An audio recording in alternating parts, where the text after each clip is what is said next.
What's up, everybody? Today, we're going to continue where we left off with Metallica's journey. Imagine losing one of the most legendary bass players in all of metal, and somehow coming back stronger. How did Metallica go from the raw thrash intensity of And Justice for All to the powerful metal anthems on the Black Album?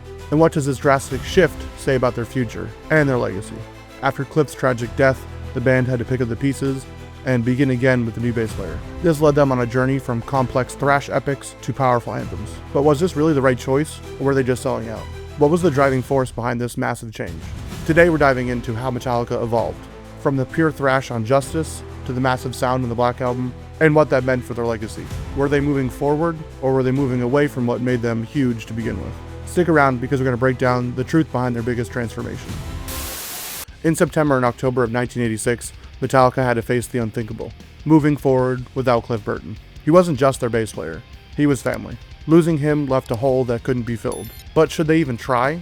Would Cliff have wanted them to continue? They mourned, they drowned their sorrows in booze, but they never truly healed. Still, one thing became clear. They had to keep going. And that meant finding a new bass player. To create some artificial pressure, they kept the Japanese tour dates that they had set for in November. They auditioned around 40 to 50 bass players, including Les Claypool, Troy Gregory, and Jason Newsted. Jason, originally from Michigan, wound up in Phoenix, Arizona, and was playing for Flotsam and Jetsam. Before joining Metallica, he was a huge fan of the band, and once he knew that he wanted to audition for the band, he got their set list from their Aussie tour and learned all the songs from it. So that way, when he walked into the audition, he could hand James an entire handwritten set list and told him to pick a song and he could play any of them. After a few songs, they took him outside to size him up and get a good feel of who he was beyond his bass playing. And Jason made it clear that he would do whatever it took. He flew back to Phoenix that night, but Lars, within 30 hours, had wanted him back in San Francisco to do some more auditions. So he got right back on a plane, headed back to San Francisco, and by the third audition, they knew he was the one. And here's how Jason was officially accepted into the band in his own words. That night, Metallica brought in the elders for their blessing: Torben Ulrich, the Burton family, and longtime crew members. They ripped through 6 classics: Master of Puppets, Fade to Black, From the Bell Tolls, and this was the real test. As Jason put his bass down, still playing through Cliff's amp, Jan Burton walked in alone. She pulled him aside, looked him in the eyes, and said, "Great job, son." Then she embraced him and said, "You're the one. You must be the one. Please be safe. We love you." 35 years later, and Jason still says he will never forget that moment. After joining Metallica, Jason was thrown straight into the chaos. He played his first 2 shows in California on November 8th and 9th, and then they were headed straight to Japan. On the Japanese trip, he would experience his welcome to the band hazing. Kurt convinced him that wasabi was Japanese mint ice cream, and when Jason took the bait, the guys took off, leaving him alone to deal with the aftermath. By the time he recovered, he realized he was surrounded by strangers, and to top it off, the waiter handed him the bill with a lot of zeros. Luckily, it wasn't as bad as he feared, but that was just the beginning. For years, he'd be Jason New Kid, constantly tested by his bandmates until his eventual departure. The band wrapped up their 5 shows in Japan, and then followed that up with another 5 shows in Europe, and then closed out 1986 by playing 19 shows across the US and Canada. And they weren't even close to slowing down. In early 1987, they played another 26 shows in Europe, before finally taking a much-needed break. But even in their downtime, Metallica wasn't stopping. Their UK label, Vertigo Records, suggested that they put out some new material with Jason on it. This was all in promotion for their Monsters of Rock show that would be coming up in August. So Jason, with his background in construction, helped Lars upgrade his at-home studio so that they could begin working on new material. From these early writing sessions, they were able to demo out Blackened.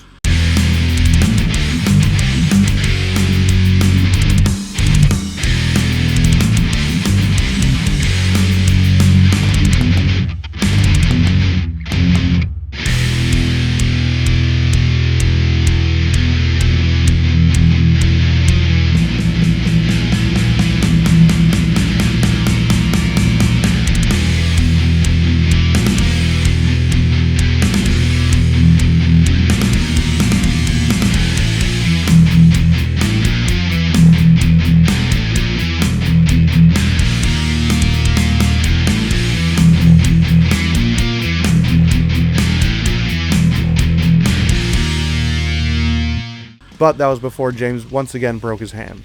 So that put their writing on hold for the moment, and they turned to covers for this new EP. And all these covers that they were working on would become the 598 EP Garage Days Revisited. The name was Metallica's way of making sure that record stores didn't overcharge their fans. Recorded in July at A&M and Conway Studios in California, the EP dropped on August 21st, 1987, just in time for their Monsters of Rock show. They would then play 2 more dates in Germany in late 1987 before taking a much needed break to work on their 4th album. And Justice for All was Metallica's most ambitious album to date. But like with most things in life, it wasn't a smooth journey. They once again wanted to use Flemming Rasmussen, but the dates that he had available didn't line up with the dates they wanted to start recording. So they needed to look elsewhere. Lars, ever tapped into the current music scene, really liked a new record that had just come out, Appetite for Destruction. The album's producer was Mike Klink, and Lars really hoped that he would be a good fit for the band. So on January 28, 1988, they entered 1-on-1 Studios in Los Angeles to begin working on And Justice for All with Mike Klink. But things went south really fast. James didn't appreciate what he was doing with his guitar parts, and he wasn't all that impressed with what Mike Klink did on Appetite for Destruction. So there was a lot of tension at this time, and things were not going to work out. Luckily, Flemming had some stuff on his schedule clear, so he was able to fly out to LA to begin working with the band. He flew out on February 14th, and they fired Mike Klink that same day.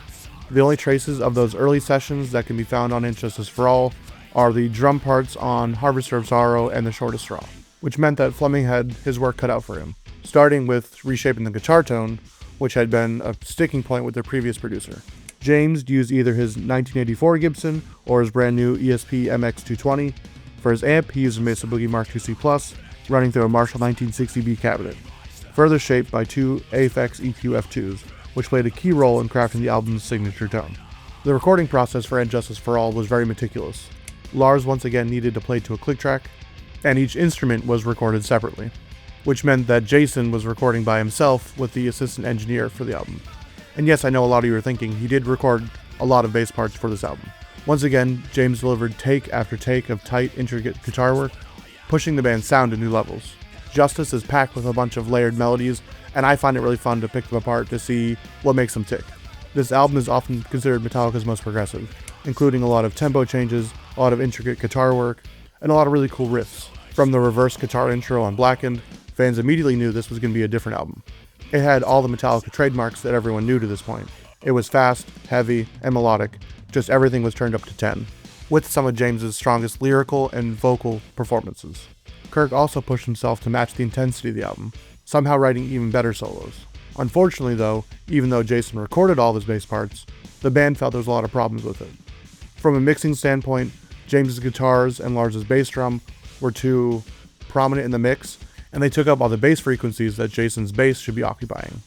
And then to add further insult to injury, Lars personally asked Steve Thompson to turn Jason's bass all the way down, which left all of his bass parts completely off the album. Lyrically, James took inspiration from the news, calling this Metallica's CNN era. He pulled themes straight from current events: judicial corruption, environmental destruction, and the control imposed by authority figures.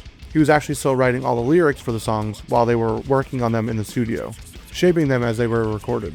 And the album's name, And Justice for All, comes from the last line from the American Pledge of Allegiance.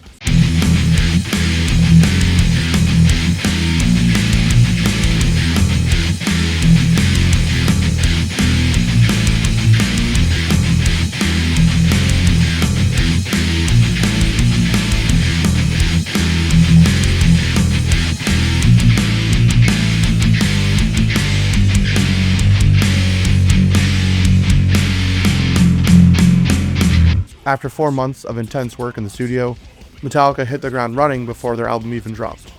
And Justice for All was released on August 25th, 1988, but even before that, they were already touring. Despite being considered too complex for major radio stations, it went platinum within 9 weeks, and sold 1.7 million copies by the end of the year. It peaked at number 6 on the Billboard 200, spent 83 weeks on the charts, and became both a critical and commercial triumph. With And Justice for All being their biggest album, Metallica and their management knew that they had to hit the ground running and keep the momentum building.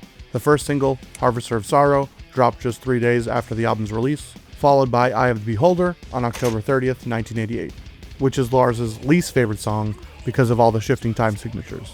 The third and final single for the album was One, and it was a really big turning point for the band.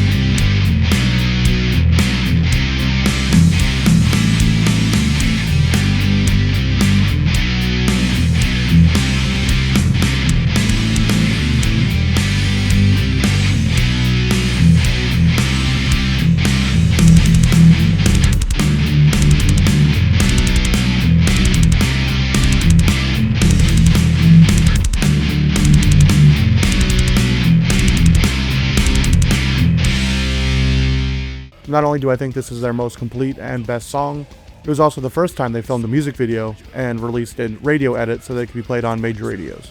For one, they went all in and filmed the whole thing in black and white, and intercut it with scenes from Johnny Got His Gun, the 1971 film based on the book that inspired the song. Instead of dealing with ongoing royalty payments, they decided to buy the film outright. Once MTV got a hold of it, it exploded and became one of their most popular music videos to play. The album was nominated for the best hard rock/metal performance at the Grammys, and Metallica even performed one live at the ceremony, but they somehow lost to Jethro Tull, which still doesn't make any sense all these years later. But they didn't have to wait too long for their redemption. The next year, the music video for One would win them their first Grammy. Then we have the Damaged Inc. tour, a massive 5-leg run spanning 219 shows, kicking off in Budapest on September 11th, 1988. They toured through Europe, North America, and even hit Australia for the first time. They played their only show in Delaware and hit Brazil for a few gigs on this tour. Every night, the venues were packed with fans, eager to hear the new material, and of course, see the new guy. To match the intensity of Justice, they even upped their stage production, adding a massive Doors statue on stage that would collapse during the title track.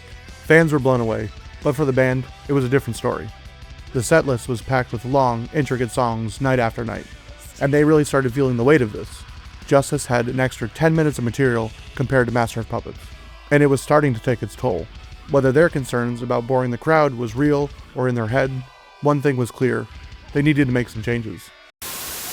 By October 7th of 1989, Metallica had played 219 shows, supporting And Justice for All. But something wasn't clicking. Whether the fans were bored or not, the band felt the songs weren't landing the way they should. Instead of staying the course musically, they decided a change needed to be made.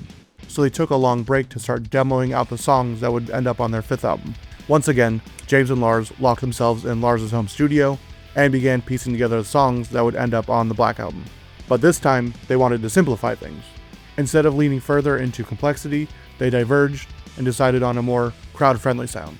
They could have doubled down on more thrashy progressive music, giving their hardcore fans exactly what they wanted. Instead, they chose their own path, which alienated a lot of their early fans, but set them on a path that skyrocketed them past any of their peers and a lot of rock bands at that time.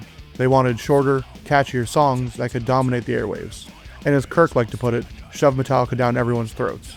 Ha! Gay! And they used every one of those 217 days off to make it happen. To pull off this new sound, they needed the right producer. Flemming Rasmussen had done amazing work for the band, but they wanted someone with more pedigree. Mutt Lange was briefly considered, but he wasn't the right fit for Metallica. And as they already found out, they didn't work well with Mike Klink, who was another one of the big producers at that time. Finally, they landed on Bob Rock, fresh off producing Motley Crue's Dr. Feelgood. James was skeptical. Having someone that hands-on in the creative process wasn't something Metallica was used to. But at least Bob Rock was familiar with the band. He had seen them in Vancouver, and he really liked how massive they sounded live.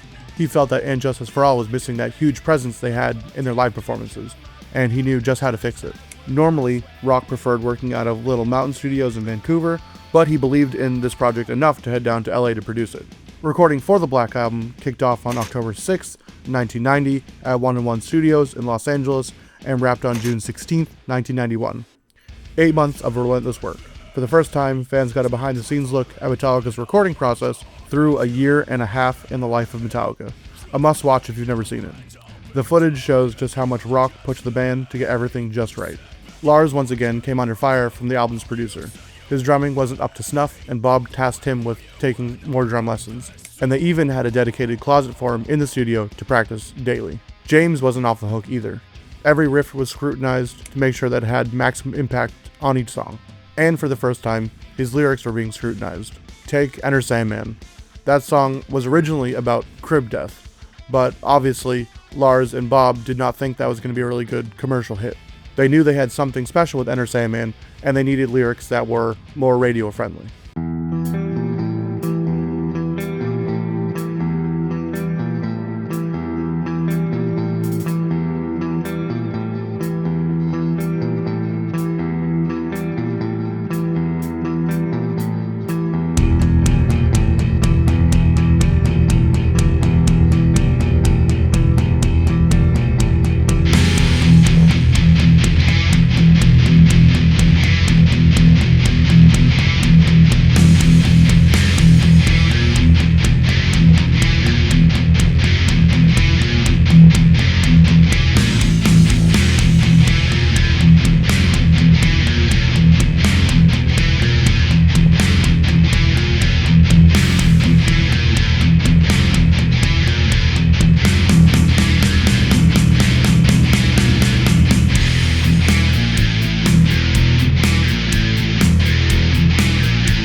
Everything, down to even James's vocal cadence, was dissected to perfect this album. Most importantly, Metallica had to be raw and open in a way they had never done before. James even had a love song, something he'd written in passing, end up on the album. The lyrics across the record hit closer to home, and it paid off. Rock also had them try different recording techniques, sometimes tracking separately, other times recording rhythms together, live to capture the chemistry. The one constant for this album was that Jason was kept at an arm's length. He managed to get writing credit for just one song on this album, but he wanted to contribute more, and the band really didn't let him. So he was largely sidelined for this recording process, but at least all the bass he recorded made it to the album this time. And Bob Rock made sure that his bass fit perfectly in the mix. When it came to tone, James stuck with his core setup, his Mesa Boogie Mark II C Plus and Mark II C++, paired with his white ESP MX220, amongst a whole bunch of other instruments. For cabs, they switched it up and used Marshall cabinets with V30 speakers. That subtle change gave his tone a sharper edge, and Rock made sure it fit perfectly in the mix, keeping the guitars massive while carving out space for the bass.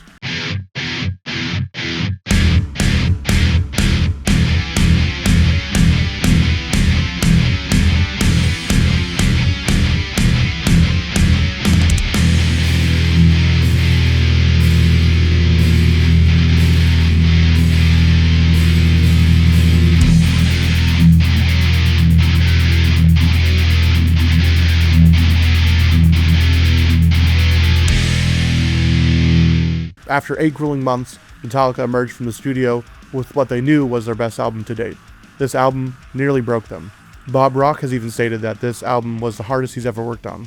But despite their struggle, they were proud of what they had created, and they knew this was a monumental album for them. With the recording done, the next steps were crucial: finalizing the album cover, picking the singles, and getting out to the world. While flipping through magazines, Lars noticed that a lot of the metal bands of the day had chosen to have album covers that had a lot of color, a lot of animation on it, and they wanted to go in the opposite direction. So to quote James, this is what they decided to do. Black logo, black album, fuck you. 5 singles were chosen from this album, each with their own music video, ranging from very highly produced films to just raw live performances in the studio and during shows. The lead single, Enter Sandman, dropped on July 29th, 1991, with an ambitious video that built up massive hype. It climbed to number 16 on the Billboard Hot 100, setting the stage for the album's August 12th release. And when it hit, it hit. It debuted at number 1 on the Billboard 200 and stayed on top for 4 weeks. In its first week, it had sold 593,000 copies, and within 2 weeks it had went platinum, and has kept appearing on the US Billboard up until 2023. And that's just the United States. For the entire world, they were gaining platinum and gold statuses all over the place, and ranking highly on their Billboard charts. Everything they'd endured, sleepless nights, tension in the studio, and the outright misery of making this record paid off beyond anything they could have imagined. They didn't just achieve their goal, they crushed it, surpassing every other metal band on the planet, and making sure Metallica was impossible to ignore. With a massively successful album in hand, Metallica hit the road to keep the momentum up, touring relentlessly from its release until 1993, when they took their first major break. They had played sold-out stadiums before, but after the Black Album, they were selling out nearly every stadium on the planet, even hitting underserved markets to make sure no one escaped Metallica's reach. This time, they had a private jet, top-tier hotels, and thanks to their mainstream sound, more groupies than they knew what to do with. And that's just what we know about. But despite reaching their full rock star status, they never let up. Just before the album's release, they embarked on their 4th Monsters of Rock tour, which ended with one of the biggest concerts of all time, Tushino Airfield in Moscow, with crowd estimates ranging from 150,000 to a staggering 1 million. The Wherever I May Roam tour, which included the Monsters of Rock shows and the Guns N' Roses tour that they embarked on, went from August 1st, 1991 to December 18th, 1992, and it spanned 224 shows across the world.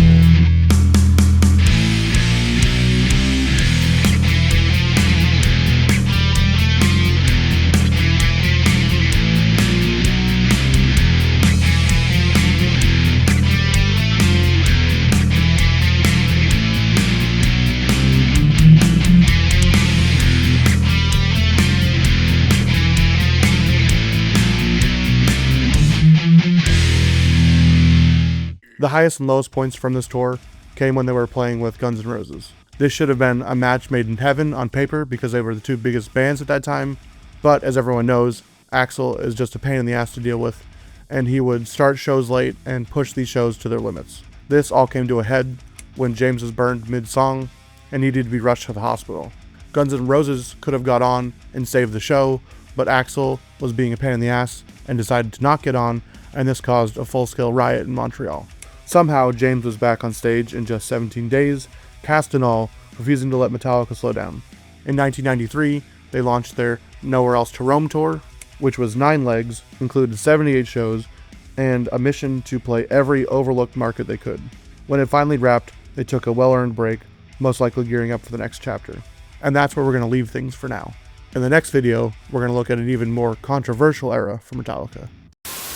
Metallica had to rebuild after tragedy, and bringing in Jason was exactly what they needed.